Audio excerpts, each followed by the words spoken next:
Hello and welcome everybody to another episode of Last Week in Geek, the video podcast from Manly Battleships. I'm Mr. Panda. And I'm Rockstar. And we're going to be talking about some exciting new geeky news this week.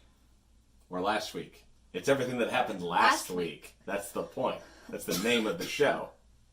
Mm-hmm. Rockstar's dying. For today, we only have 3 trailers. I think it's the shortest amount of trailers we've ever had. First off, we have a full-length trailer for Addams Family. At last. Where we actually get to know what's happening in the plot. They're moving to the worst place on Earth. They're going from their drab, rundown house of classic lore and moving to New Jersey. Which is just appropriate on so many levels. I actually really like this trailer. I wasn't sure before. I kind of like it. You know, I never noticed that Wednesday has her braid ends with a noose. Ends with a noose there. And then we've got 2 more for the video game nerds out there. We've got the new trailer for Pokemon Sword and Shield, which shows all the new versions of Pokemon. Including fancy coughing. I'm sorry, fancy wheezing. Fancy wheezing does not smoke cigarettes. Fancy wheezing only smokes the finest Cuban cigars. Every headline I've read for this was like, new Pokemon. No, you mean it's the same Pokemon with a new color splash on it. Some new trimmings. In other words, Pokemon has finally come full circle and become Digimon. I think there's also some new bad guys. It looks like one of them is the Loud Gang, which looks like they just terrorized the neighborhood. Yeah. No, they terrorized the neighborhood with Vuvuzela. And finally, for Sega, we have a trailer for the Genesis Mini. Because that needed a trailer. And we're going to get 42 Yeah, 42 games. 40 preloaded, and they said 2 bonus games. And I'm sitting there thinking, like, do you have to, like, install the bonus games? Because otherwise that's not bonus games. That's just what it's coming with. Just say 42 games. That's what I said, 42 games, and you said 40 and 2 bonus games. That's I didn't even bother with the bonus games. That's what the trailer said. The trailer is lying. Trying to do that commercial pitch to you. It's like, 40 whole games, buy now, and you'll get 2 bonus games, which you're gonna get anyway. Or, I mean, you could mod it and then get it. We don't endorse piracy here. We've got a few quick updates for you for stories that we've done in past episodes. We got some more information on Kyoto Animation. Their longtime partner company, Key, has decided to also donate 10 million yen to them, so the love and support being poured out for the studio is just coming from all sorts of directions, and we couldn't be more excited about that. The Japanese police, in the meantime, are on full alert for potential copycats, because a few other studios have started getting threats in the very same vein as what actually happened to Kyoto Animation. Square Enix, specifically, got a threat of arson against the company, and they eventually did round up the guy and catch him, and his reasoning for deciding that he wants to burn down Square Enix is because he lost a game and wanted his money back. It's strange, but it's really nice to see that there's a tragedy and the police are actually on top of it. Subtle commentary on current American issues. We'll move on to Sony, Microsoft, and Nintendo. This thing called Lootboxes have been a problem for a while. These 3 big developers, big publishers, have gotten together and they're going to make people actually state what lootbox odds are starting in 2020. Now, unfortunately, this won't be retroactive. This is only going to affect games in 2020 and new DLC updates from then on. It's not much, I think. I wish they could do it retroactively because of GTA and their casino, but it's a step in the right direction. Oh, who would have thought game companies actually have to respond to something before everyone stops buying the game? Suddenly lawmakers catch them and are like, you know what, this is gambling. This is illegal. I mean, it's better for the industry to police itself. It always is. Too bad it takes forever, and then they don't do it. They just do it half-assed. From time to time, mainstream news touches on the geeky news, and in this case, we're talking about Walmart. In the wake of several different shooting tragedies, Walmart has an internal memo that they were doing some stuff on the back end that has been leaked. And what we have found is that Walmart wants to kind of draw attention away from the tragedy by reducing displays and any events that are designed to promote third-person shooters and other violent video games. They're going to get pulled. Now, Some people have been spreading some additional fake news, if you will, about Walmart pulling video games from stock altogether. Photos on Twitter were posted showing some empty shelves. The reality is Walmart is just bad at stocking. Walmart does not seem to be prepared to stop selling certain types of video games. It's really just a matter of not calling attention to it. And that's kind of the move that's like, what else are they going to do at this point? All right, well, blah, blah, blah. Some people are shouting, oh, video games cause violence. Okay, let's just take the one with the guy holding the gun in the middle of the aisle and just put it in the back for a month, I guess. I guess that helps. I mean, it doesn't, but let's pretend it does.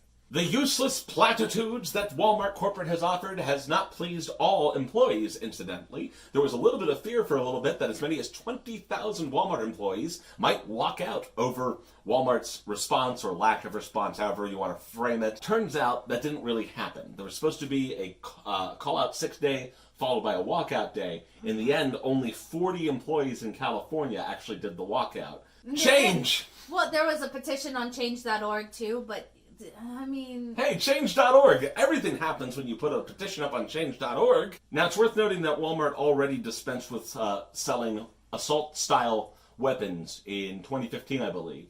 But the contentious issue for some employees remains them selling guns at all. Mm-hmm. Correct? Yes. It was just... The whole walkout, the whole call-out was supposed to be about not the video games per se, but the fact that Walmart is still selling guns. They think Walmart should stop selling guns. And of course, Walmart's policy is that they're not going to stop selling guns. Will Wheaton, famous for being a geek, Will Wheaton is suing Geek and Sundry and their parent company, Legendary. Geek and Sundry had a contract with Will Wheaton for him to host their show, Titan's Grave and the Ashes of Alcana. And he would get $50,000 cool right off the bat, and 50% of all net profit for the show. Legendary would retain the right to distribute the property as they wanted, but would have to talk to Will Wheaton before doing so.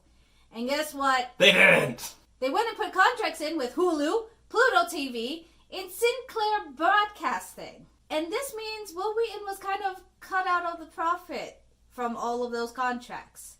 He is demanding $100,000 in just damages and a court-ordered audit of all net profits earned.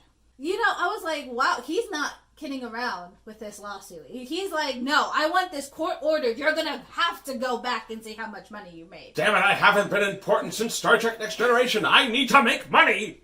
And if you're as excited as we are for Disney live-action remakes, but not quite that excited for the new Little Mermaid, rest assured, they've managed to come up with another way to do a live-action remake of The Little Mermaid. ABC will be putting on a mixture of the animated film, but all the song sequences will then be a live stage show that will just be cut in at the appropriate moment.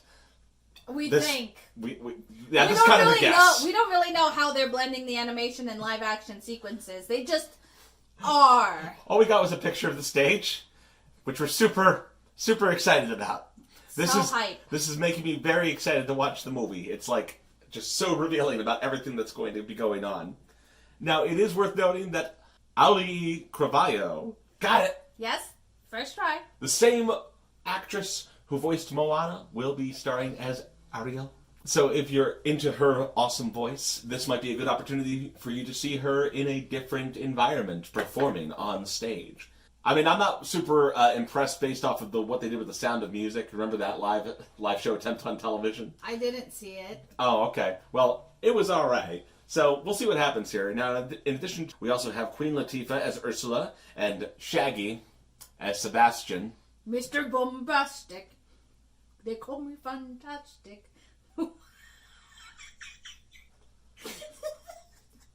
What? I don't know who they're getting to play King Triton, but now I'm just picturing like King Triton coming in and be like, who was watching Ariel? Wasn't me. It wasn't me. So get excited for that if you like, and that's coming out November 5th from 8 to 10 p.m. on ABC, Eastern Standard Time. This last story is something I'm familiar with and something I'm not.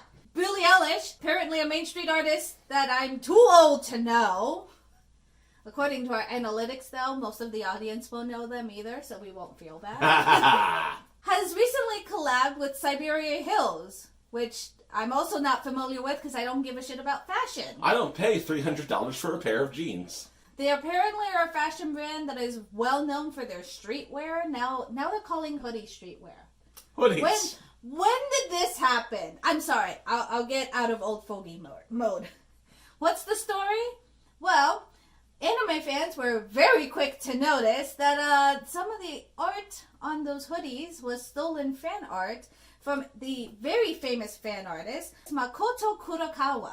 I'm getting better with my Japanese. This led down a Twitter rabbit hole where we start talking about everything else this company has apparently stolen over the years, mostly from Japanese properties, including there was apparently another one with FaZe Clan where they stole multiple stuff, and FaZe Clan was like, no, we didn't, that's stuff that we own. Bull crap. And then they put it up for sale at ridiculous prices. Those pair of jeans, yeah, they have Sailor Saturn on them, and they're selling for $320.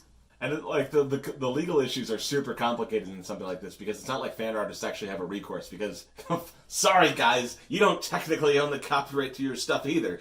But then you have these companies that are just coming in here, grabbing fan art, and then printing it off in like 200-piece batches, and then it's gone the next day. You see a Facebook ad for it, and then, whoop, it's gone. Well, it's called fast fashion, and this is what they do. They clearly, it's sometimes not just fan art, sometimes it's original art as well. Yeah. But because either the person doesn't have a copyright, or it just goes too fast for them to notice, and it's already gone and they're out of the merch, you've lost the chance to go back and say, hey, you profited off of my work. You can't cease and desist if you don't know what's happening.